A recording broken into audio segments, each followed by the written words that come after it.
Welcome to the Ad Nauseam podcast, where classical gourmands everywhere can finally get their fill. Join us for a delectable discussion of Greco-Roman civilization stretching from the Minoans and Mycenaeans through the Renaissance and right down to the present. And now, ladies and gentlemen, here are your hosts, Dr. David Noe and Dr. Jeff Winkle. Welcome, listeners, to episode 149 of the Ad Nauseam podcast. My name is Dr. Jeff Winkle. I am down here once again in the bunker with my good friend and excellent co-host, Dr. David Noe. How you feeling, Dave? I'm doing pretty well, Jeff. This is much earlier in the day, time-wise, than those times previously when we have been down here in the bunker podcasting. Yeah. What does the clock say? What's the sundial? I think that they were just a little bit after 9 a.m. 9 a.m.? Yeah. Don't we have real jobs? No, I don't know. We got nothing better to do. So we're down here podcasting on a balmy, what is it? Is it a Tuesday morning? Balmy Tuesday morning. Okay. Yeah. But how do you like to burn the morning oil? No.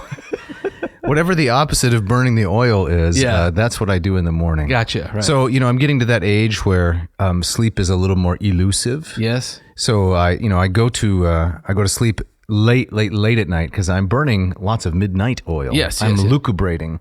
And then I have these plans. So I'll get up at X time and I set it. It doesn't matter. I wake up the same time every morning. Right. So someone who was wise, right, would go to bed earlier knowing that this is going to happen. Yeah. It's the old gag about nighttime Jerry has no consideration for morning Jerry. That's right. It's a different guy. He'll pay the piper. Yes, exactly. But it doesn't work. Yeah, it doesn't work, and it's a very difficult lesson to learn. Mm-hmm. No, I do that. I'm more of a morning guy, I think, than you are. But even that same thing is if I get hooked into a show, right? And so I'll just watch one more episode. And you look up, and now it's 1:30 in the morning. Right. Well, I'll sleep in. No, then boom, you wake up same time. Exactly. I'll have one more sleeve of Fig Newtons. Yeah, exactly. Right. Brian Regan. Yes. So I was thinking, recently. Yeah. Thinking back to some memories of when I was a young unmarried man. Yeah. And I was seeking to impress the ladies. Yes. Right. So I had a clean shirt, new shoes, and I didn't know where I was going to. I had a silk suit, a black tie. Yeah. And I didn't know a reason why. Why? Right. Yeah. But I was looking good. I was ready for everything. But then as I was walking through this one public area, there was like a fountain there. Yeah. Right. And I fell into the fountain, and it was filled with goldfish. Yes. And these goldfish, they covered my clean shirt, my new shoes, silk suit, and black tie, and everything. Yeah. And I was really worried that this was going to mess up, my efforts to impress the ladies. Yeah. So this sounds terrible. It does. Yeah. But then I realized that they come running just as fast as they can. Yeah. Because every girl's crazy about a carp-dressed man. Oh man! Well done. I was thinking I couldn't see where it was going. Couldn't see it, could you? But man, yeah, carp dress man. Yeah, that's true. That's a can't miss dating strategy. Yeah, exactly. So the question is, have we reached a new low of stupid? That's quite. I don't know. I think there's still some room on the bottom. We hit the bottom of the barrel, but we're tunneling through. Yes. Well, I think next week it's your turn. So, oh man, that's the a lot gauntlet of pressure. has been thrown down. That's right. We'll see what happens. Yeah, because it's become. I mean, I think our regular listeners will recognize it's not about just being stupid. It is about being stupid. It is about being stupid. But it's also about trying to keep the other person from guessing. That's correct. Where you're going. And where's the consistency in the stupid? Where's the flair? Right. I mean, anybody can be stupid, but you have to do it with style. Yes. That's fine line. That's what we're after. So what are we talking about today, Jeff? We are continuing our look through Henri Marrou's history of education in Antiquity. And I believe we're getting into the second main section. That's correct. Of the book today. Yes, part 2. So we're going to wrap up the tiny little remaining portion of Isocrates, an episode that dropped, as they say, today. Yep. And then we're going to move on to part 2, chapter 1, the civilization of the Paideia. Mm-hmm. And a really interesting theme of that chapter, just to kind of preview it for the audience, is that civilization or culture becomes religion. Yes, So exactly. That'll be something worth examining. Right.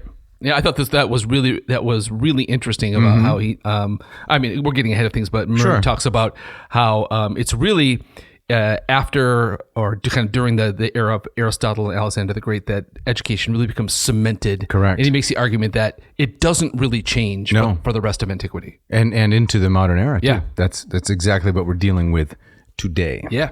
So then, as we finish up the last little bit of Isocrates, we need to begin at page 90 of Marrou. And just to remind the reader, H.I. Henri-Irénée Marrou wrote this work, A History of Education in Antiquity. He was a Frenchman, self-proclaimed Christian humanist, and this is his magnum opus. So a lot of persons had written on education in antiquity. I think this is kind of a watershed book because it attempts to synthesize and bring into one place all of this very diverse and scattered information. Yeah. Excellent. So, page 90, this will serve as our opening quote. The spirit of finesse, in quotation marks, and the geometric spirit. So that is the subject heading. And Marrou writes, fundamentally, the difference between Isocrates and Plato was the difference between Pascal's two kinds of mind, the sensitive mind, the spirit of finesse, and the geometrical. The things that Isocrates tried to foster in his disciples were ability to make decisions, an intuitive grasp of the complexity of human affairs, and a perception of all of the imponderable factors which help to direct one's opinion and make it a just one. Literature, the art, not the science, of speech, is the best instrument for sharpening the faculty of judgment. The instrument is not in itself sufficient, meaning literature. A certain gift is needed too, for in this field of reality, moral human reality, there can be no infallible system ensuring that any mind will get the right result simply because it is rational. There was nothing more absurd, in Isocrates' view, than the Socratics' attempt to turn virtue into a kind of knowledge, a science, like mathematics, that could be taught. So how does this relate to what we were talking about Isocrates last time? I mean, we talked a lot about how he diverges from Plato on a number of instances. Are we to take it that Marrou is, in this part of the chapter, he's arguing that this is where this is the main kind of watershed moment where he breaks away for good. This is the quintessential difference between the two individuals, between Isocrates and Plato. Mm-hmm. So for Plato, dialectic, rhetoric, the elenchus, the method of question and answer refutation, is all in the service of finding what is true. Right. Distinguishing between techne, which is the craft or the art of doing something, and true knowledge, episteme.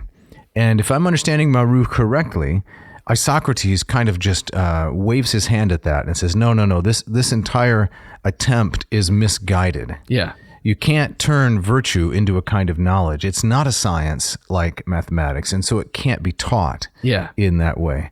What you need to do is to set the system with literature. It's an art, not a science, and literature will then help shape people's faculty of judgment and will turn them into the right kinds of persons, moral persons, not immoral sophists, right, but moral persons for the service of the polis. Yes, right, exactly. So it's more you wouldn't read Homer for like a checklist on how to achieve virtue, but more you are absorbing these things to become, and as you absorb them, they become part of your character. Yes. Okay. Now maybe it's the fact that I have been influenced by Plato positively, and I really love Plato's thought, and I'm so attracted to it, that I have discerned personality types when it comes to discussion of character formation. Yeah.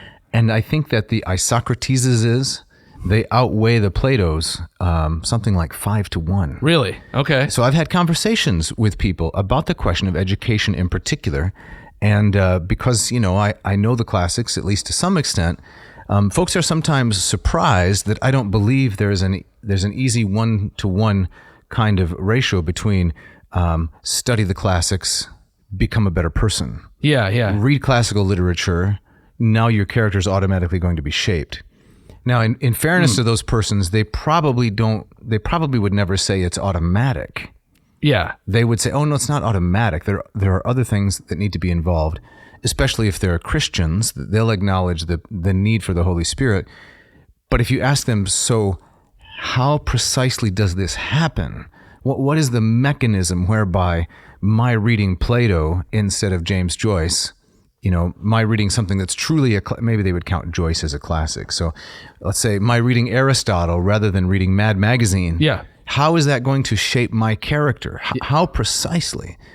And usually, I have found that they usually don't have a very clear or persuasive answer. Yeah. So they may not like the real Platonic idea, which is find out what the truth is and stick to that. Yes. They find that a little bit wooden, you might say, and apparently the same way that Isocrates did. But they've yet to propose, to my mind, a persuasive alternative. Yeah. No, I think that's really well said. I mean, my sense of, I think one of the reasons that classics programs or in academia or in schools, I think one of the reasons that it continues to hang on in some sense is kind of this assumption that because they have this kind of place in history, they are therefore good. But I think that one of the reasons that they're shriveling is that because I think a lot of those places also aren't asking the very question you just said. It's just kind of the assumption that because it's old, because it's ancient, because it's foundational, therefore it must be good and must produce goodness. Right. Rather than kind of asking the question, but how? Yes. Right. So I think there's a thin veneer of respectability. Yes, exactly. For a lot of these individuals. And I don't know how deep is the commitment to the actual ideas, and that, frankly, that bothers me a lot. Yes.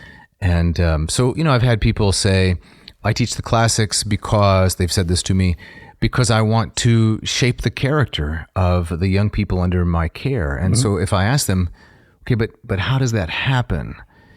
Can virtue really be taught? And there's kind of just an assumption that it can be, and so here that you can borrow from Isocrates or from Plato. Both of them were really skeptical about the actual teaching of virtue. Yeah. Isocrates apparently did not believe in it in any strict sense. Plato believed that perhaps it was possible, but he remained deeply skeptical that it could succeed. Right. Exactly. When I've encountered or I've had conversations along these lines with people. I mean, I myself often try to frame it in terms of like a Socratean ideal of self-examination. Yes. Right. And so, studying Plato isn't going to kind of turn you into a good person. No. But if studying Plato, Homer, Sophocles, whatever, can lead you to self-examination, okay, well, that might put you on the path towards something like that. That's right. Right. So the dictum over the temple of Apollo at Delphi, gnothe auton, know yourself. Yes. Right. This was Socrates' marching orders, right? Yeah. And, the other kind of slogans, the unexamined life is not worth living. But I would say, and this may be a little bit controversial, I would say specifically from a theistic or a Christian standpoint, that really isn't adequate. So let's say I examine my life and I decide I really like being a vicious person. Right? Right. I like stealing Jeff's shoes. And by the way, I'm really sick of that, by the way. Well, we're going to move up next to your ratio 8. Okay. Yeah. I can examine my life and I can know myself, but what if knowing myself leads me to a kind of Kierkegaardian despair? Right. I know I'm a really wicked person, and what? So what's next? Yeah. So it's not that it can't be useful, like you say, but it has to be anchored in something else. Exactly. Yes. It has to be headed somewhere. And I just don't find a clear resolution to those ideas. So I thought you articulated it well when you said sometimes the classics are kind of living on fumes. Yes. So these things are old, and we know they're valuable because they're old. And I'm willing to accept that premise, the idea that time has sifted out the garbage, you might say. Yeah. But how precisely does reading these works, how precisely is it supposed to affect us? Yeah. Because there's a lot of stuff in these authors that's not worthy of imitation. It's not admirable. Right. Yeah. Without. I think on the more extreme side of things too, I have often found that there's also this idea that because you're like asking a class to read something, right? Or you're teaching something. I'm talking about this. My wife ran into a kind of an issue in something that she was teaching in her class, and some parents objected. And without going into the details, kind of the assumption was because you're teaching X, right? You are therefore advocating for X, right? And not using it as a way to, of course, to develop critical thinking or to self-examination, right? And so I think often there's that kind of easy equation of that because you're reading this, therefore you must be in favor of this. Right. The difference between prescription and description. Yeah, exactly. Right. Oftentimes things are said in a descriptive manner. This is how things are, and not in a prescriptive manner. These are how things ought to be. Right. If you read the book of Proverbs, right, in the Old Testament, the wisdom literature, it says things like, I'm paraphrasing, a bribe can get you a long way with a rich man, right? You read that next to the proverb that says something like, fools despise wisdom and understanding. The one is, they're both descriptive in some sense, but the one about a bribe will get you a long way with a rich man is not at all intended to be advocating that kind of behavior. Right. It's describing what the world is actually like. So then how are you going to respond? Yes. In that light. Yes. In that light. So Marrou goes on the same page, and I think it's worthwhile to dwell here just a little bit longer. He says, here it is necessary to go a little more deeply into the question of the connection which we have said exists between rhetoric and morals, and to discuss in much greater detail the intimate bond that we believe the art of oratory creates between form and content. These, we said, are inseparable. And this is so because the effort to find the right expression demands and develops a sensitivity of thought, a sense of different shades of meaning, which it is difficult to express in conceptual ideas, and even sometimes impossible.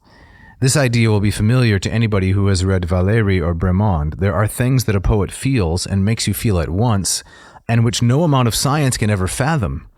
The result is that an oratorical kind of education, which in appearance is entirely a matter of aesthetics, whose one aim is to create, quote, wizards with words, is in fact the most effective way of developing subtlety of thought. So that's the Isocratean view. Yes. Yeah. What do you make of that, Jeff? Well, as you were talking, it makes me think of, in some ways, I think maybe the corollary is very apt. Is oratory as it would connect to music, right? And the intangibles of music. That music can make you feel a certain way. It can provoke a particular emotion. Right. It can change your day. Right. And you can't really, at least I can't scientifically break that down. How that happens. I have an example. Yeah. We had some family over recently, and my nephew, who's a very accomplished musician, he likes our piano. It's not a fancy piano, but it's usually in pretty good tune, and it makes a nice solid tone. And so he's playing it in the other room, and he's playing some jazz, and he's very good, and I'm enjoying it, right? And after 3 to 5 minutes of this, he gets to the end of the song. And I'm sitting, far away in the other room and listening with half an ear. Yeah. But I can hear it. And it gets to the end of the song, and there's no resolution, to the chord progression, or I don't even know how to explain it. You can probably explain it. But my whole being just was screaming, resolve. Yes. Resolve. I can't. You can't end that way. I'm left so dissatisfied with that. Right. So then he gets up from the. If I'm remembering correctly, he may be listening. He gets up from the piano bench and comes in, and I say, that was great, but can't you resolve? And he said something to the effect that, sometimes life remains unresolved. That's really good. Yeah, exactly. Now, that reminds me too is, the relationship between like mathematics and music, right? And so I would be the first person to say that music is not math, right? It's filled with these intangibles that move you. However, there's a lot of mathematics in music. Absolutely. You can represent what's happening in mathematical terms. Yes, extensively. And you can also show that particular chord progressions human beings generally like. Mm-hmm. And so when your ear is expecting a resolution. I think that's kind of mathematical. You want the equation to end, right? Yes, I guess so. And so there is kind of a mathematical aspect to music, but at the same time, it's endlessly variable, right? There's a notable comedy sketch where these guys, it's called the 4-Chord Song. And it's this musical comedy act. I think they're out of New Zealand or Australia, and they come on stage and they have their instruments, and the bit starts with one guy complaining, says, we've been a musical act for 10 years now. We've never had a hit song. Right. And the guy on the piano says, well, why? He says, we've never written a 4-chord song. And he kind of goes through the four basic chords and they end up doing that undergird almost all pop music. Exactly. And they end up doing this medley of about 50 songs. Wow. One to the next that all use that progression. Right. So that's an argument in favor of classical music, right? Yeah, exactly. Because of its greater complexity. Definitely. that's then you pick up some turn on some Bach. Right. Right. Yeah. So, I mean, there's a lot to unpack here, right? What exactly is the relationship between form and content? So those persons who say that ultimately form and content are indistinguishable, I can't accept that claim. I think there is an ability to distinguish between form and content. In other words, I don't believe that the form dictates the content. On the other hand, as Marrou goes on, he quotes from Isocrates, who says, quote, "The right word is a sure sign of good thinking." So this is an idea that I've held for a long time and even tried to defend in conversation with other people. Namely, that if you can't articulate your ideas well, if you can't speak them well, you probably don't understand them. Yeah. But, as I get older, I wonder, is that really accurate? Isocrates would say, for sure. Right. The connection between the mind and the tongue is absolute. Yes. It's unbreakable. You're talking to someone and you ask them a question. If they can't express their ideas well, then they don't really understand their ideas. Yeah. And they therefore don't hold them with the requisite firmness. Isocrates would defend this. Other people would say, no, it's technique, right? Some people are just better at talking. It's a technique, like shooting a basketball or playing the piano. They don't necessarily enjoy the music better because they can play it better. They just have that specific skill or technique, and speaking is like that. Yeah. So what do you think? I don't think it has one. I think it can be two things. Are you going to say it doesn't have to be either It or? doesn't. I think I'm more with Isocrates on this one though. And it kind of comes back to this. I think one of the things that I probably every culture, every society has lacked in, and I point the finger at myself too, is that failure to articulate, to failure to really think about, why do I believe this, right? And to be able to make an argument for it, rather than just kind of walking away with this easy assumption, right?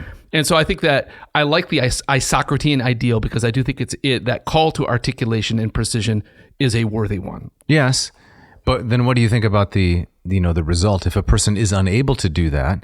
So not fails to try, but is unable to do so well. Does that indicate a lack of understanding? The right word, he says, this is a quote from Isocrates, the right word is a sure sign of good thinking. Yeah. Well, I think you could certainly have an understanding of something without being able to articulate it. It's kind of coming down to nature versus nurture for me. I think there's some people are simply born with a greater skill to articulate, be it on a musical instrument or with your tongue. Right.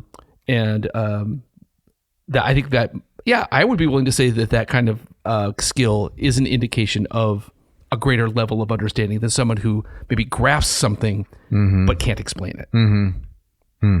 I guess in part, that's well said. I guess in part this is why we have a natural and a negative reaction to someone like Gorgias, whose powers of expression are so exalted, but he leaves the impression that he doesn't really believe it. Yeah. Right? That it's just a game. Yes. I mean, like when one listens to and there aren't many of these, but a very accomplished political orator, right? Someone has written the speech, or maybe they've written it themselves, unlikely. Yeah. And they're reading it off something, and all the words and phrases are balanced and flowery, and there's metaphors and all of that. But you still just have this kind of suspicion that this isn't really true. This isn't real in some sense. Right. Exactly. I don't know. Yeah. Then that's where their technique, feel, correct. The music of it is going to lead you in one way or the other. Right. It's a substitute for something more basic. Yeah. So wrapping up this chapter, then the next section, I like this metaphor a lot, is entitled "The Two Columns of the Temple," and this is Marrou 91. He says, quote, "Such are the two fundamental types of education, the two rival streams of development, which Plato and Isocrates set before Greek education, before what was to be the classical tradition." So as we get into the next chapter, we come into the Hellenistic era, and as you already said earlier in this episode, that's where the cement hardens, you might say. Yeah. So Marrou goes on, "For the purposes of exposition, I have been obliged, to a certain extent, to heighten the opposition between Plato and Isocrates. In actual fact, the two types of teaching were contemporary and ran parallel with each other. They did not always stand over against each other as rivals and adversaries. It would be extremely interesting, though in the present state of our knowledge it is in fact impossible, to describe the history of their interaction upon each other. This would probably prove very complex and involved, and it may have varied. They both had other opponents. There were other kinds of rhetoric besides Isocrates. He was opposed, for instance, to the pure sophistry of Alcidamas. There was other philosophy besides Plato's. The eristics, whom Isocrates combated, may have been chiefly Antisthenes and the thinkers of Megara. So we're getting into the weeds a little bit here. Yeah. But between the two party leaders, there may easily have been alliances in the face of a common enemy, a common front of dogmatics against the dissolvent criticism coming from the school at Megara, and indeed of ideologues, apostles of high culture, against the narrowness of political realists. So the idea, to summarize, if I'm understanding Marrou correctly, is that looked at from another perspective, Plato and Isocrates are much closer together, and they're both interested in maintaining the moral basis of aristocratic, educated men, Yes. and their involvement in the polis. Yeah. But they had quite different methods of getting there. Right. I thought he did quite well in the earlier part of this chapter in noting how much Plato and Isocrates actually shared. Right. In some ways, it was more not playing with different decks of cards, but just shuffling them in a different kind of way. Right. Right. Interesting. Shuffling them in a different kind of way. So then the last line here. By the door of the sanctuary, extending the metaphor, says Marrou, bottom of 91, by the door of the sanctuary which we are now about to enter, there arise on other side, like two pillars, the two sturdy Atlases, right? The figures of these two great teachers, Plato and Isocrates, quote, balancing and as though answering each other. Antis Rafus kai Suzugas, and that's a quote from Isocrates. Okay. So, Yeah. in sum, right, Plato and Isocrates are representatives of two different aspects of the beginning of classical education. Yeah. Plato, rhetoric serves the objective of getting at the truth. So there's a little bit of artistry, but don't get distracted by the beautiful words. Go for episteme. Yes. Right? Yes. And you can find that especially in mathematics. And for Isocrates, the form of expression is itself an indication of the quality of your thinking. Yes. And trying to teach virtue as an objective science is totally misguided. Yeah. Very well said. I love that visual picture of the two pillars, because I think that sets up the next section perfectly. Yeah, Marrou did this very, very well. Yeah. I think it's an image that's going to stick in my mind. Yeah, same here. Hereafter. And Jeff, speaking of images sticking in our minds, I'm guessing it's time for the ads. that's right.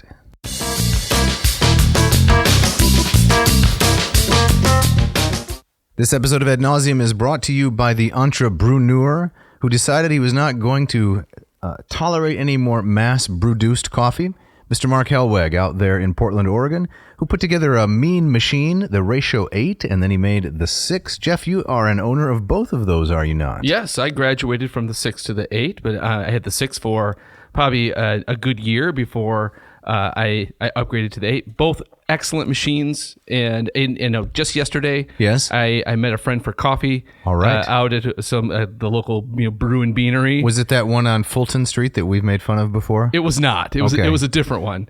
But my first sip, I realized I could have had something better at home. You could have stayed home. I could have stayed home. Would this friend have come and met you at home, or is he a little bit frightened of the Ratio 8? I think he's a little intimidated by it. There's no need to be. No. But at all. But yeah, I mean, one sip and I'm always, why am I doing this? Why did I spend that money? Go down to the bagel barn and beanery buckshot sort of place and have some poor coffee. No. So, I mean, it's so much nicer to have one of these wonderful machines. You've got the 8 on your counter. Yep, the oyster shell color with the walnut accents.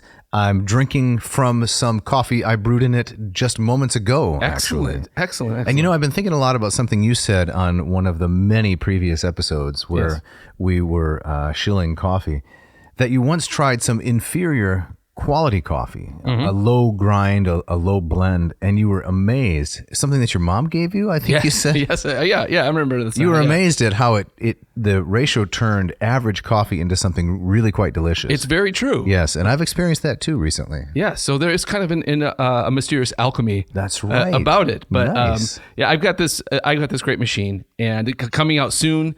We're excited about this. Mr. Helwig is going to introduce the Ratio 4. Yes, it is, quote, the first affordable and beautiful half-batch pour-over machine. The 4 is our smallest brewer yet, an agile, sleek machine. I wish someone would describe me that way. Never got that on a student review. Evaluation. Yeah. No, I never got it in a yearbook signing. Oh, man. That would have been so nice. It puts out between 5 and 20 ounces of coffee per batch, enough for 1 to 2 reasonably sized cups or 1 big travel mug. I think that, for me, that's really going to hit the sweet spot. Because although I love the 8, I'm pretty much the only coffee drinker in my family. Oh, man. Okay. And so I think this is really going to hit the sweet spot. And for our loyal listeners who want to promote the podcast and love drinking coffee, but they find the 6 and the 8 a little difficult to attain, maybe financially, I think that the 4 is really going to, it's really going to help them out. Yeah, excellent. So, but in the meantime, hey, listeners, check it out. Ratiocoffee.com. Check out these machines. If you want to get on the 6 or the 8, or if you want to stick around and wait for the 4, go see what they have to offer. That's right. And if you're ready to buy, click on the machine you want. And Dave, what's our coupon code? The coupon code for the month of May is ANCO. That's Ad Nauseam Coffee. ANCOF. And then the number 1. Jeff, what does the F stand for? Well, F1, I'm thinking like it's like Formula 1 racing. Oh, yeah. Right? So, yeah. I was thinking maybe frivolity. Oh. I don't know. Yeah. A cup of coffee it's going to lighten your day. It is one of those simple pleasures that makes every day better. So check it out. Check it out. This episode is also brought to you by the good folks at Hackett Publishing. These guys have been with us from the very beginning of this podcast. They are a book publisher with offices in Indianapolis, Indiana, and Cambridge, Massachusetts. They've been around for 53 years, keeping the flame alive with all of their excellent publications in the arena of classics and in so many other areas of academia. I love these guys, and I love that they took a chance on this little podcast and are sticking with us. Yes, that's really impressive. We're so grateful for the support that that Hackett has given to Ad Nauseam. And Jeff, I know you love the covers. You love Elvis Presley on Euripides' Bacchae. Oh, so brilliant. You like the covers of the Iliad and the Odyssey, the moon landing, and Normandy, the D-Day. Yeah. We've got Ovid's Metamorphoses in 2 brilliant translations, one by Stanley Lombardo, the other by Ambrose. Yeah. But I guess I'm kind of getting the impression, Jeff, that Hackett only has things from Greco-Roman antiquity. Is that right? That is not true. That you can find things from all over the world: Islamic studies, Buddhist studies, philosophy, not just Greek philosophy, but philosophical studies from many different schools of thought. And as you just mentioned, translators, multiple translators of the same work, so you can pick and choose. Yeah. So why might that be a good thing?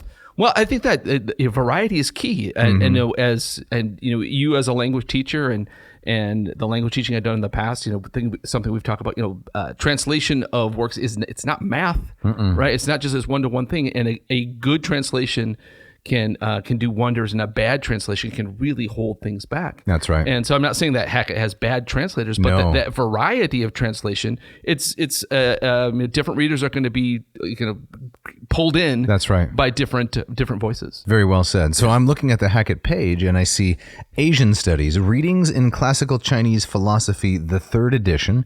Right next to it is Philosophy, Duns Scotus, Treatise on the First Principle, translated, and commentary by Thomas Ward. And right next to it, Classical Studies, Ovid's Heroides, a translation of Ovid's Heroides, once again by our man Stan Lombardo. Man. Yeah. So it's a broad catalog. So the listener says to himself or herself, I want to expand my library, but I don't have a lot of dough lying around. Yeah. And I want to allow these guys to continue their mindless drivel. Exactly. So that every Tuesday, or, let's be honest, whatever day, it's anybody's guess, an episode drops, I get to listen to it. Yeah. What should such a person do? Well, they should go to hackettpublishing.com. That's HACKETT publishing.com and take a look around. You're going to find something that you like. Drop it into the little basket there. And if you type in this coupon code, AN2024, That will get you to amazing things, 20% off your entire order, and free shipping. Check it out.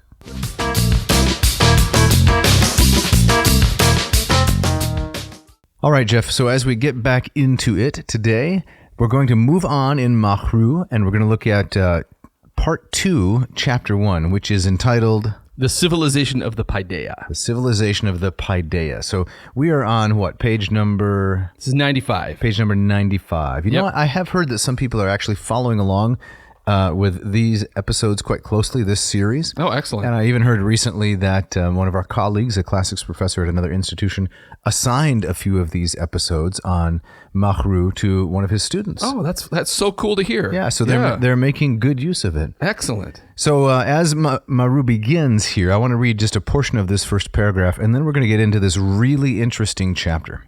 So he says, "At this point, we reached the very heart of our subject, and our study of the education of antiquity now becomes truly rewarding."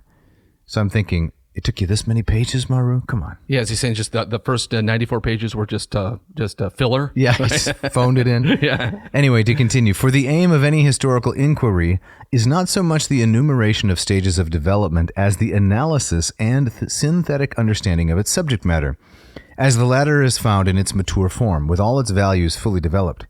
It was only in the generation following Aristotle and Alexander the Great that education assumed its classical and definitive form.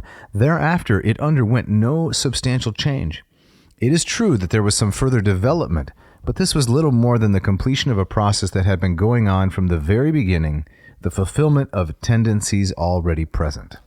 That's really interesting. Yeah, especially that statement that thereafter it underwent no substantial change. Yes, that was really striking, isn't it? Yeah, and as I'm holding Marrou's book in my hand, right, there's a good 300 pages to go. That's right. So if there's no substantial change, my first question is, okay, what is going to be the content of the rest of this book? Right. Well, you really want some feedback on that? I do. Okay. Yeah. Well, I think he's going to trace, as he'll say in not too far after this, he's going to trace this notion that was concretized, solidified during the Hellenistic era through various stages, right? Take it down into Rome and then into the three Renaissances, right?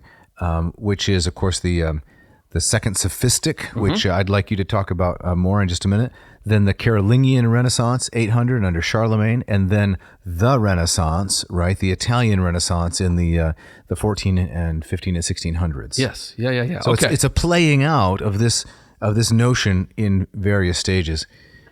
But one thing that really struck me as I read this chapter is, if you had asked me, what is classical education? I would have given you my answer. But if you had said, when did it really reach its apex or get codified?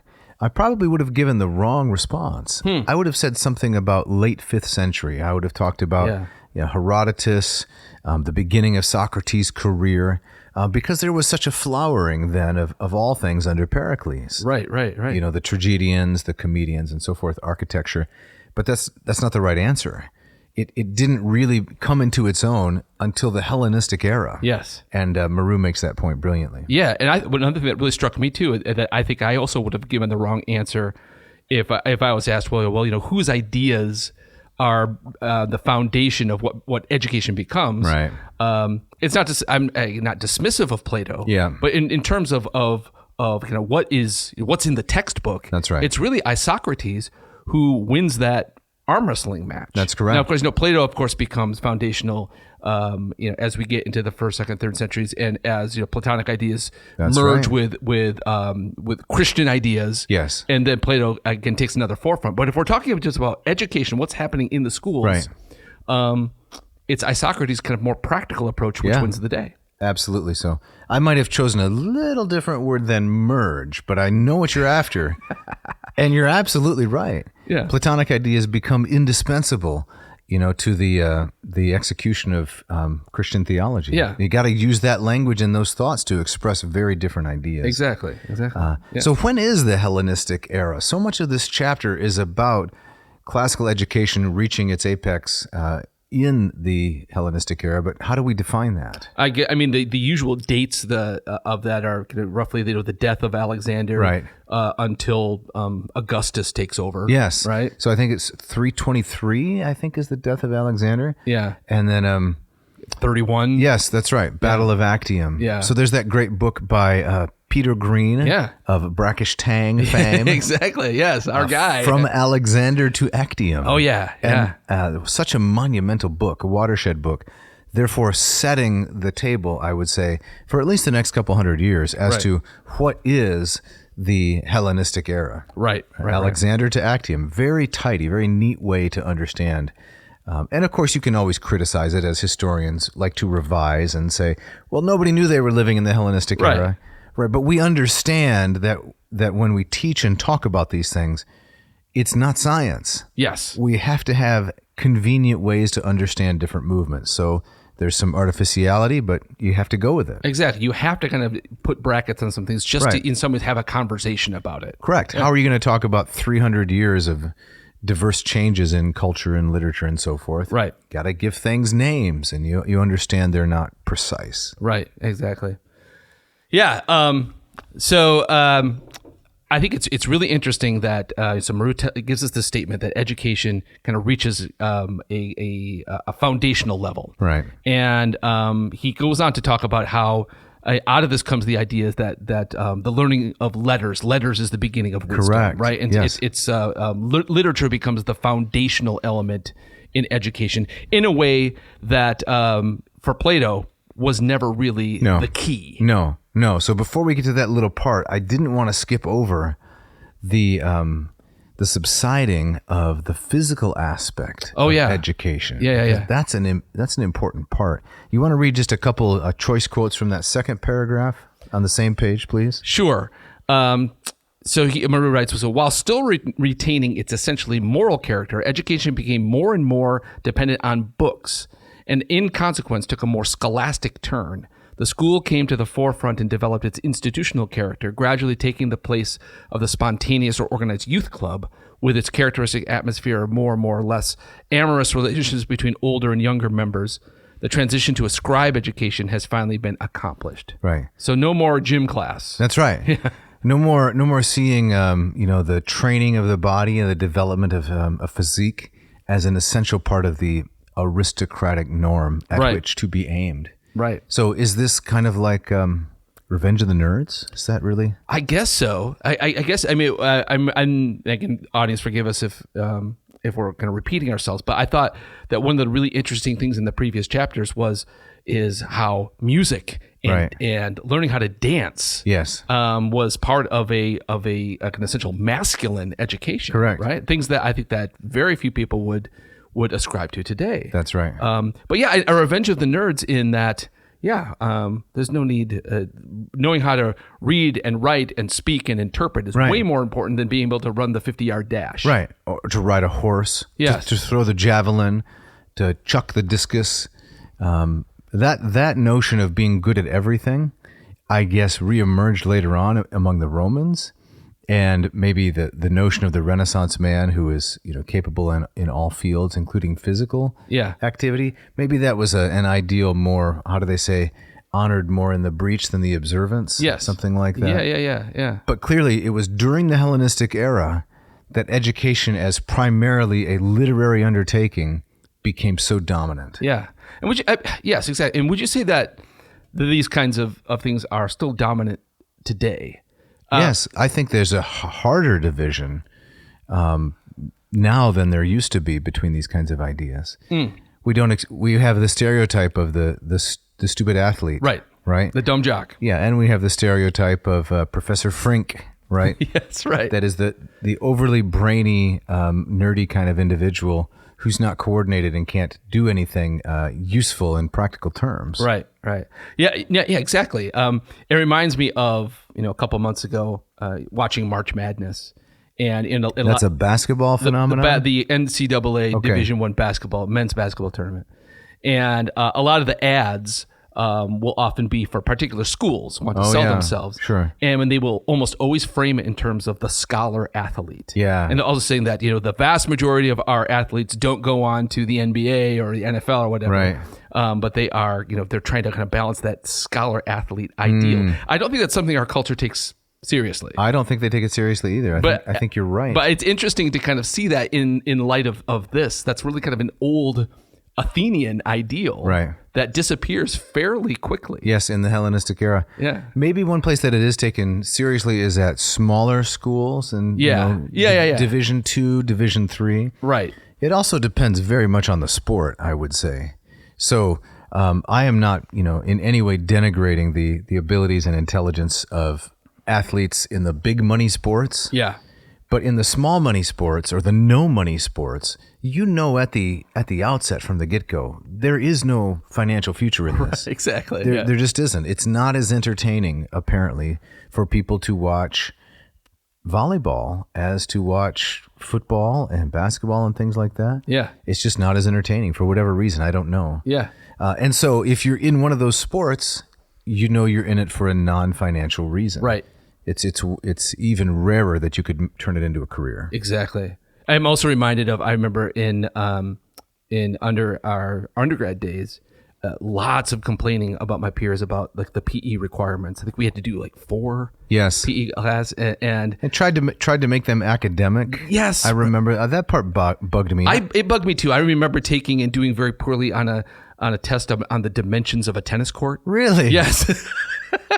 I didn't mind having to take the activity-based classes, right? So I think I had to take a volleyball. Yeah. I took a jogging and then one other. So if it was a class where I'm actually playing a sport, yes, I enjoyed that. But the PE class, and it's changed names so many times, right? Yeah.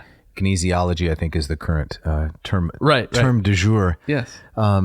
It was in those classes where they tried to make it into something academic. Yes. That was irritating. Yes, I found that irritating too. Right. So yeah, when I was in Introduction to Tennis and sitting there taking this quiz on the dimensions of a tennis court, I was thinking, why can't we just be outside trying to learn to play tennis, right? And so it was like in that class, it was like, right. Well, we'll teach you how to play tennis, but it's got to be academic too. Right. There's got to be a paper and there's going to be an essay. Yeah, there's right. going to be an exam. Couldn't you learn the dimensions of the tennis court more easily if you were standing on it, right? Exactly. But at the same time, it bothers me to some degree. It's not something I think about a lot, but it kind of bothers me about how the sound body part of education isn't something our culture takes seriously anymore. Right. It's a joke. Yeah. And I think that's really sad. Yeah. And it's probably going to get worse as machine learning and things like that. Or it could possibly become better. It could go the other way. I guess so. As some of the routine and mundane things, the routine and mundane intellectual tasks that we have to engage in. Yeah. Maybe if we are freed from some of those, right? Maybe we will. You're not. Well, we will devote that extra time to physical development and excellence. I would love to think that. No, I'm cynical enough. It's going to be more Hulu. Exactly, more Hulu, more YouTube. That's right. Yeah. Oh well. Yeah. So the next page, 96. Yes. Marrou says, it must be said at once that there was no strictly autonomous Roman education. There was no strictly autonomous Roman education any more than there was any autonomous Roman civilization. So once again, the poor Romans, and I fully agree with Marrou, but the poor Romans are once again told your civilization and education is entirely derivative. Yes. Entirely derivative. Right. It makes me think of, one of the, I'm not sure how grounded this is, but one of the ideas behind Plutarch writing his lives is he wanted to balance Roman intellectuals with Greek kind of more action types, right? Predecessors and counterparts. As a way to kind of balance out this notion that the Greeks are the nerds, right, and the Romans are the dumb jocks, the brutes, right? Yeah. I mean, I think that's definitely a stereotype that survives to this day.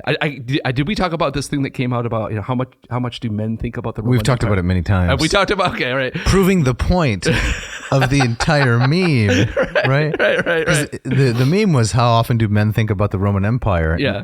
It was not how often do male podcasters talk about the Roman Empire. But I think out of that came is that when men think about the Roman Empire, they're not thinking about Seneca and Cicero. Definitely they're not. thinking about the gladiatorial games. That's right. Right. They are not thinking about Seneca and Cicero. Of course. Philosophy, Lucretius, right, Catullus, and all the wonderful literature. Definitely not. So that division extends even to kind of those You're right. stupid memes that That's right. pop up, right? Yeah. Marrou says Italy, and through her, the whole of the Latinized West was absorbed into the sphere of Hellenistic civilization. Yeah. So I guess the point that he's making, and it's well worth repeating, is that classical education is Greek. Yes. And it was put into its final form with no substantial change thereafter in the Hellenistic era. That's an important point to dwell on for a moment. So, yes, education was Greek, but we need to talk a little bit about these massive political and cultural changes that were came on the heels of Alexander's conquest. Yes, the juggernaut that was Alexander the Great. Right. Born in 356, I'm pretty sure. Born in 356. And dies 323? Yes, it lived to be only 33 years old. Right. So that's a number that I passed a long time ago. Yes, same here. And I did not accomplish... well, I don't know if we can call them accomplishments, but in any event, go ahead. Exactly. So I'm jumping over to page 97 under a heading, Education, the Heart of Hellenistic Civilization, where Marrou writes, attention is commonly drawn to the abrupt change of scale entailed by the conquest of Alexander in the area covered by Hellenism.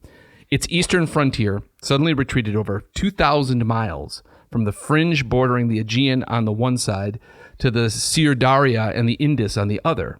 And the stakes of war were now vast empires, not just a few feet of olive groves in the insignificant plains of Lelantos or Crissa. I love that last line. Yeah. Fighting over a garden. That's right. Yeah. Outside of Athens somewhere. Yeah.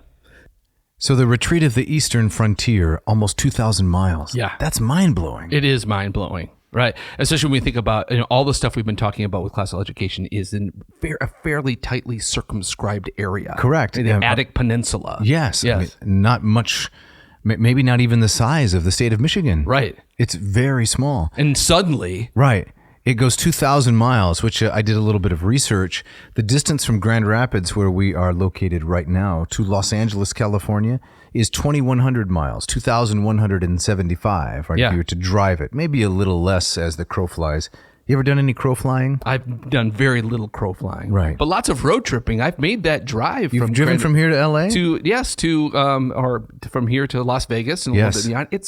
It takes a long time. Can you imagine marching that distance? No. As a Macedonian soldier in a phalanx? No. Carrying your bread on your back? Right. That's unbelievable. It's unbelievable. Part of me doesn't surprise me that Alexander never made it back to Greece. Through the vast trackless wastes? Yes. Yeah. And that his soldiers mutinied at one point and said, look, this is ridiculous. Yeah, we can't go any farther. Right. Yeah. But Alex, by tradition, wanted to keep on going. He wanted to go to China. He wanted to find the eastern trade routes. Man. So this had an impact. It's one of those interesting things in history. It had a vast impact on education, of all things, and on the subsequent history of the world by bringing the Greek language east.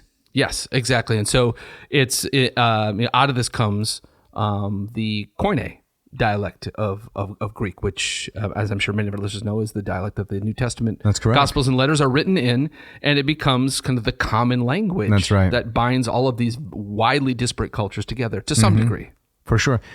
Some of that Greek influence quickly retreated after Alexander and his cohorts left the scene. It wasn't an organized bureaucratic empire like the Roman one. Right. It was just outposts of Macedonian strongholds.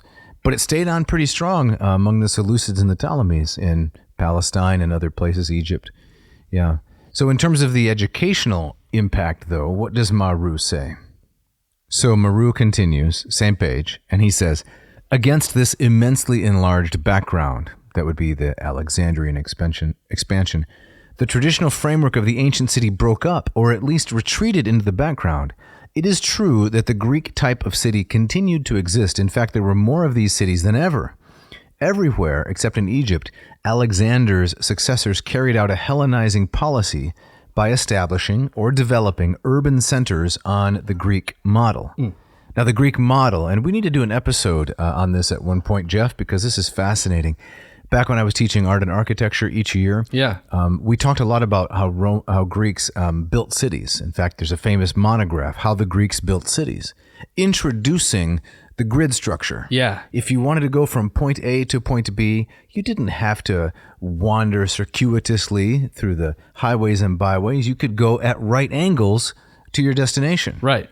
Exactly. So when you leave College Street, yes, and you want to go to Alpine or something like that. Yeah. Do you take a detour south along 131 and then get on the M6 and I'm going to sound like the Californians in a minute and go out to 96 and then backtrack to get to Alpine? Well, I personally might do that. You might? Yes. So just for fun? yes, if my wife was doing the trip, my wife likes, let's just get me from point A to point B in the most direct way, right? Yeah. And so she would follow, just the, go here, turn left, turn right. You're there. You're there. That's right. I'm more of just like, let's go where the roads take us. You're more like the Denny's kids menu maze approach. Exactly. Enter here by the pancakes. Yeah, right. Past the stack of bacon, Right. and eventually get to the Tutti Frutti. Exactly. Like or in another establishment, help Ronald find his fries. That's right. Eventually. But the Greeks said, no, that's absurd. Yes. Let's put all of our roads at right angles, and you can arrive at your destination more quickly. Exactly. Cities with one-way streets, and then the one-way street leads into another one-way street, and then all of a sudden there's a sign, oncoming traffic.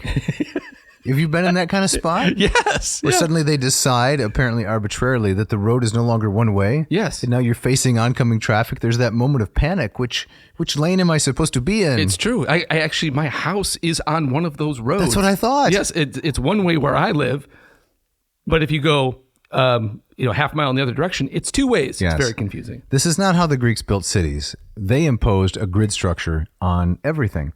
However, the point Marrou is making, let's get back to that. Yeah, is that the city receded Yes. from political and educational significance, and it moved more into an individualistic approach. Yes.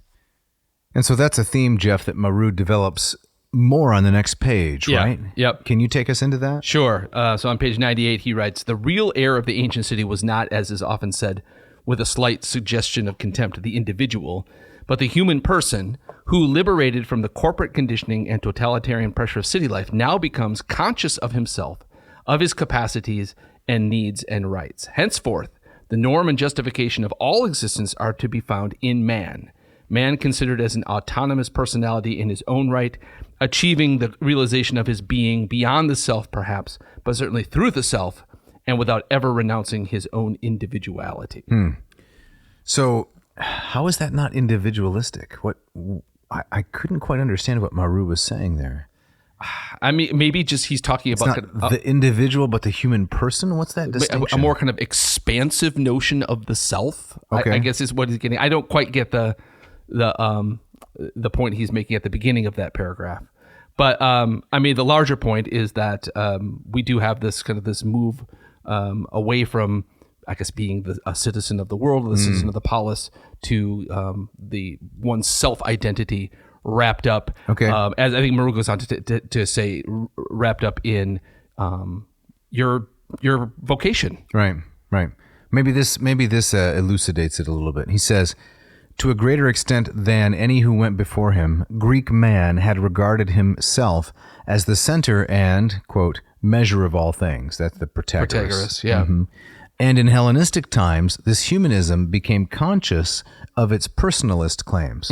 So I guess it's not just aiming toward the ideal of what an individual is, but realizing that the attainment of that ideal has personal ramifications. Okay. I am such a person, Right. Rather than we all need to be like Achilles. I'm going to try to be like Achilles, whatever that means. Yes. But this is unique to my setting, something like that. Something like specific. I guess so. And I wonder how to what degree, the persona, but I mean, both the reality, but also kind of the mythic qualities of someone like Alexander changed this. Right. Whereas, before maybe a study of Homer, be heroic, Right. pursue arete like Achilles.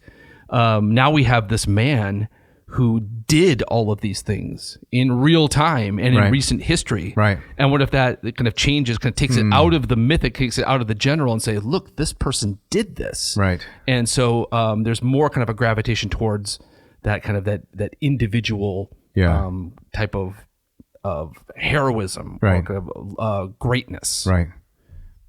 I don't know, but I'd like to hear repeat something that I've said from Plutarch many times. Yeah. What did Alexander sleep with beneath his pillow? Oh, yeah. I know Jeff has you got an old Sony Walkman, don't you? I do. Or the Discman? Discman, yes. Did you have the Discman at some point? I glommed onto all those stupid things. One after the next. Before it all went digital. Yes. I had every one. But the Walkman with the cassette tape. Yes. That was a sleek, agile machine. It was. And it ran a long time on few batteries. It did. Yeah. And I don't know why I keep it underneath my pillow, but you do. There it sits. Is that all that's there, or is there like a half-eaten Snickers bar or something like that? There's a bag of bugles. Okay. Right. But not Alexander. No. Underneath his pillow was a dagger. Yes. So he could knife any potential assassins and a copy of the Iliad. Right.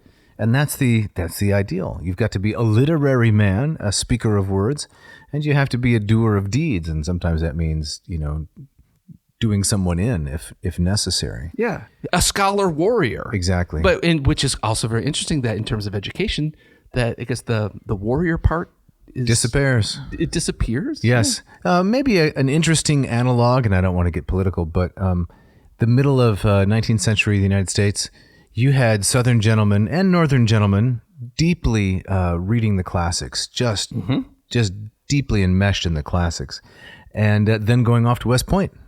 Right. And becoming officers and self-consciously seeking to emulate men like Julius Caesar. Yes. Right? I'm gonna ride erect on horseback and strike a nice profile against the sun as it rises on the horizon, right? Yeah.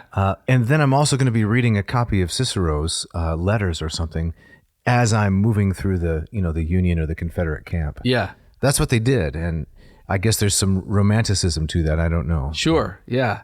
It makes me think of there's stuff that just kind of pops up in my web browsing is Marcus Aurelius. Right. He's all over now. He's all over the place, right?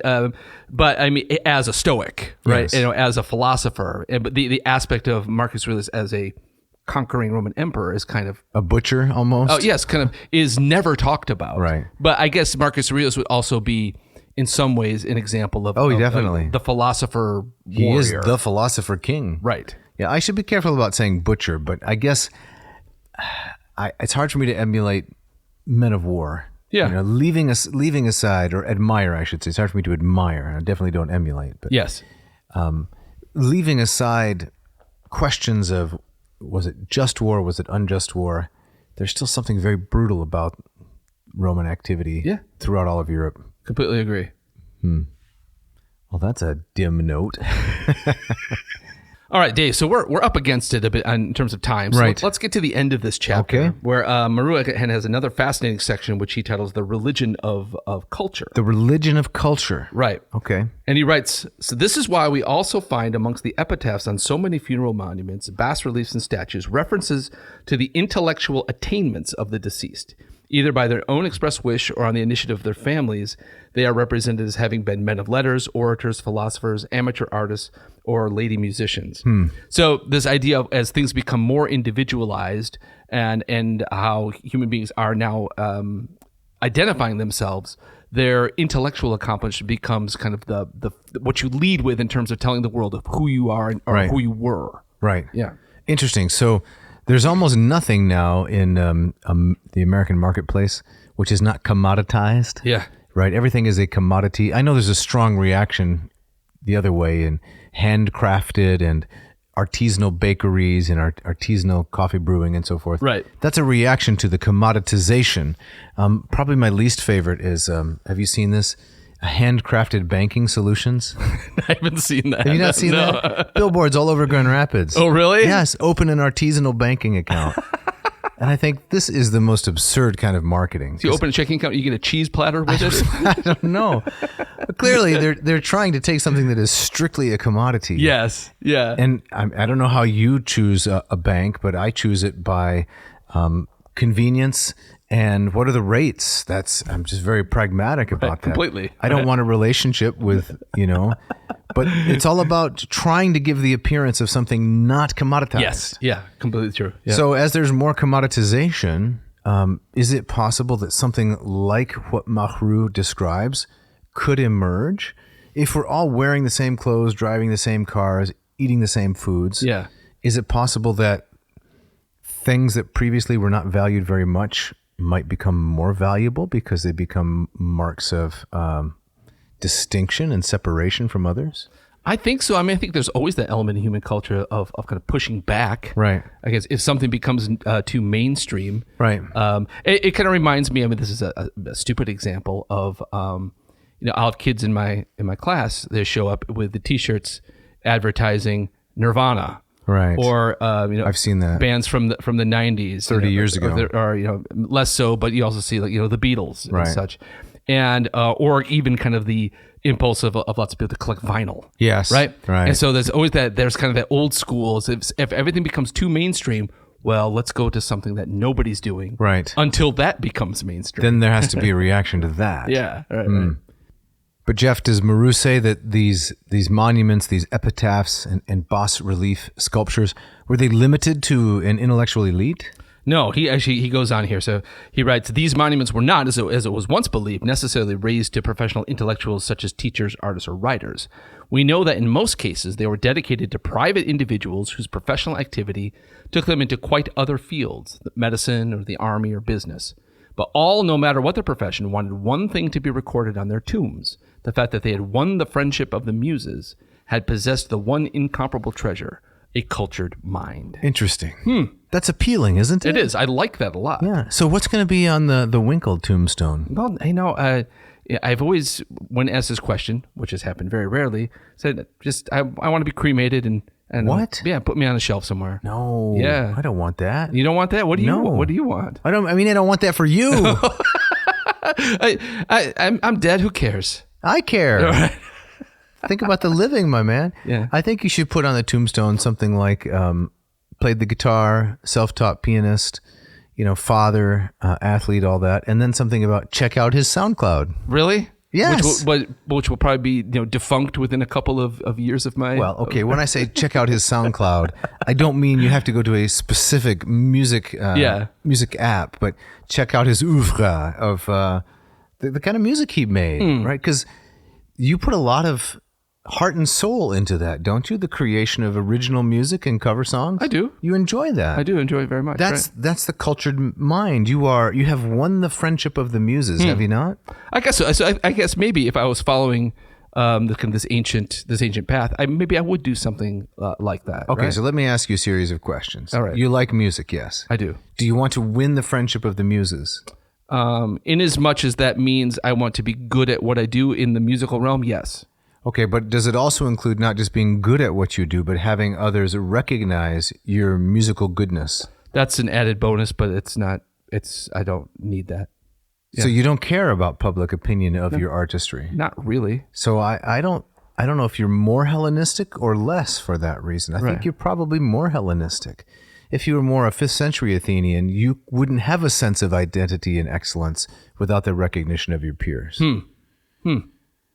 I need to think about this more. Okay. Yeah. Well, so the goal here is- I'm going to throw it back on you. What would The goal here is to sell you a tombstone Is this kind of side hustle you got going on? with something engraved on it about how you won the friendship of the muses. I like that phrase. Maybe. You boil down all the things that you do day after day, year after year. Mm-hmm. I know your family and your faith; those are really important to you. And without those things, life is unlivable or extremely different. Yeah. But there are other things that you like to do as well. I'm thinking that just on my tombstone of having this quote.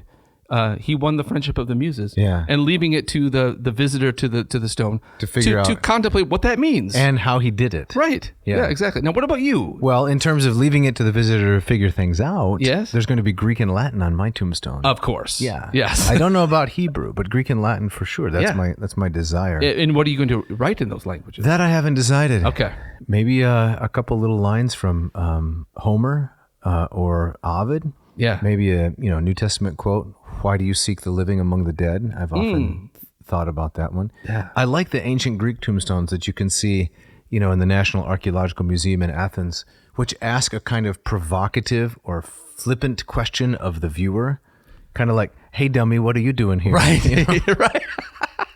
Yeah, exactly. I don't want to be that abrasive. Right. But I think there should be something that, just kind of pokes the viewer a little bit to get them to consider why you're here and what you're doing. Yes, exactly. No, that's good. I mean, I love the quote, the idea of why do you seek the living amongst the dead? Right. So as someone who I love to visit cemeteries, and I love the artistry of tombs, and I find it very interesting what people choose to kind of leave behind. Yes, I do too. I want more tombstones asking me, why exactly are you here? Exactly. Yeah. Well, and as I know you like to visit the tombstones of the famous and so forth. Yes. In the previous episode, you talked about going down to Battle Creek and seeing the tomb of Walker Johnson. What was his name? Junior Walker. Junior Walker. Right. A saxophone player. Right. And there's an engraving of a saxophone on his tomb. Of course. Right? Now, why is that there? Right, because he won the friendship of the He muses. won the friendship of the muses. Yeah. But do you have to be famous? You know that on Elvis's tombstone, there's some kind of musical illusion, right? Yes, and have you been to Elvis? I haven't. It's very tacky. Is it? As you would expect. Does it say he wasn't nothing but a hound dog? It's I don't think there's on the tombstone itself. There's no reference to his music, but it's in a garden next to Graceland. Yeah. So it's in the midst of all of this. Yeah. These tacky memorials of kind of the excesses of who this man was. Right. Yeah. So. You probably won't like this, but John Calvin insisted on an unmarked tomb. Oh, did he really? Yes. Hey, do we know where it is? No, because it's unmarked. I know, but it was just in sometimes it was just in the pauper cemetery. Really? He insisted that they just take him out and dump him off and cover it up, and then it's forgotten. So That's so interesting. I mean, the general area is known, right, but we don't. There's no memorial to him. No, there. there's lots of bodies there. Yeah. So interesting. well, we have to wrap up this chapter, so I think we should focus here on just the last two paragraphs, because there's a lot of interesting material here about immortality. So if I could just read, this is page 101. Mm-hmm. This curious doctrine of immortality as a thing merited by culture is very old. It appears very clearly in the death of Pythagoras, to whom Metapontus and Croton paid the divine honors which until then had been reserved for heroes who had founded or saved cities. So if you founded a city or you saved a city, you were apotheosized. How do I say that? Apotheosized. There you go. There you go. Wow. It's early in the morning. Apotheosized, turned into a god. But Pythagoras was not a city founder or savior, and he was apotheosized into a divinity. In the classical epic, apotheosis by way of culture remained the privilege of exceptional persons, great scholars, founders of sects, as we have seen after Pythagoras, Plato received this honor. But in Hellenistic and Roman times, the practice spread widely. Apotheosization came to be regarded indeed as something quite commonplace. And from that time onward, it was only natural that every poet, every thinker, every artist, every man of letters, every disciple of the Muses, parentheses, Jeff Winkle, should aspire to it.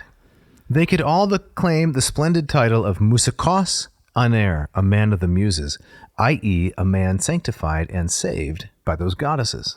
So there's a universalization of this idea as the world becomes, not the Attic Peninsula, but becomes this broad swath of Hellenistic culture. Not the polis, right? Not I'm an Athenian and I have to outshine the Corinthians and the Spartans and the Thebans, but I'm a person who has a direct connection to the Muses. Yeah. So is it kind of a commoditization of culture almost? Yeah. It comes down to every individual? Yeah, exactly. Jeff, could you just read maybe the last sentence in this fascinating chapter? Sure. This kind of mysticism was not, of course, professed by all the men of letters with the same consciousness and the same intrepid faith, but to some degree, it affected the culture of them all. Paideia, a thing divine, a heavenly game, a nobility of soul, was invested with a kind of sacred radiance that gave it a special dignity of a genuinely religious kind. In the deep confusion caused by the sudden collapse of ancient beliefs, it was the one true, unshakable value to which the mind of man could cling. And Hellenistic culture, thus erected into an absolute, eventually became for many the equivalent of a religion. So it becomes kind of a religion that's accepted by all. Yes, right. Center of identity. A center of identity. Yeah. Fascinating. That's really interesting. Well, we are up against it, so we got to get out of here, do we not? We do. Why exactly?